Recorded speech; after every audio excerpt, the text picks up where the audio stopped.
Hello friends, स्वागत है आप सभी का अपने यूट्यूब चैनल इडुपीडिया डिज़ायर में। फ्रेंड्स, टॉपिक है रेगुलेटिंग एक्ट 1773।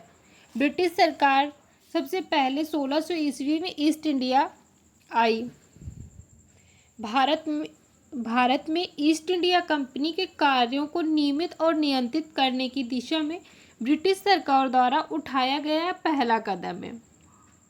रेगुलेट का मतलब होता है, रेगुलेटिंग का मतलब रेगुलेट, मतलब भारत में ईस्ट इंडिया कंपनी के जो काम थे उन्हें नियमित और सुचारू रूप से चलाने के लिए ब्रिटिश सरकार ने ये कदम उठाया था, यानी कि रेगुलेटिंग एक्ट बनाया था ताकि काम को सही ढंग से हो सके। इसलिए ब्रिटिश सरकार ने इस एक्ट को पास किया था।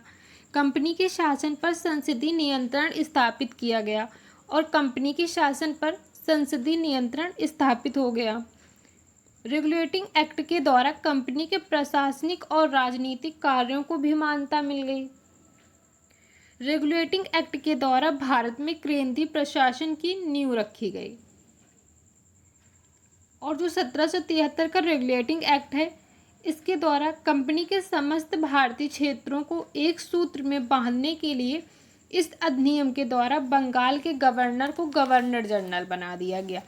यानी कि पहले प्रशासन में केवल एक गवर्नर होता था, लेकिन उसे फिर उसकी पोस्ट बढ़ा दी गई और गवर्नर जनरल बना दिया गया। बंगाल के गवर्नर को ही गवर्नर जनरल बना दिया गया। तो बंगाल के उस समय गवर्नर थे वारेन हेस्टिंगस। जो वारेन हेस्टिंगस है वो अंतिम गवर्नर एवं बंगाल के प्रथम गवर्नर जनरल बन गए। और ये व्यवस्था की गई कि मद्रास और बम्बई के गवर्नर गवर्नर जनरल के अधीन रहेंगे। यानी कि मद्रास और बम्बई के जो गवर्नर है वो गवर्नर जनरल के अधीन रहेंगे और बंगाल के गवर्नर जनरल को इन प्रांतीय कार्यों पर नियंत्रण रखने का अधिकार भी दे दिया गया।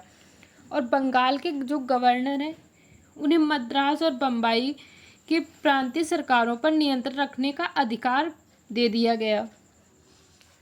गवर्नर जनरल की सहायता के लिए एक 4 सदस्यीय वाली कार्यकारिणी परिषद की व्यवस्था भी की गई।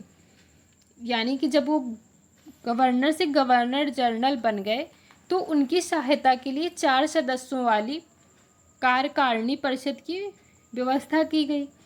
और रेगुलेटिंग एक्ट के द्वारा कोलकाता में सर्वोच्च न्यायालय की व्यवस्था की गई। 1773 के रेगुलेटिंग एक्ट के द्वारा ही कलकत्ता में एक सुप्रीम कोर्ट की स्थापना की गई,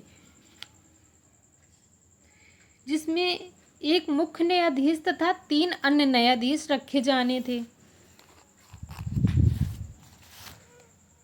और अब हम बात करते हैं कि चार्टर एक्ट में और अधिनियम में क्या अंतर है।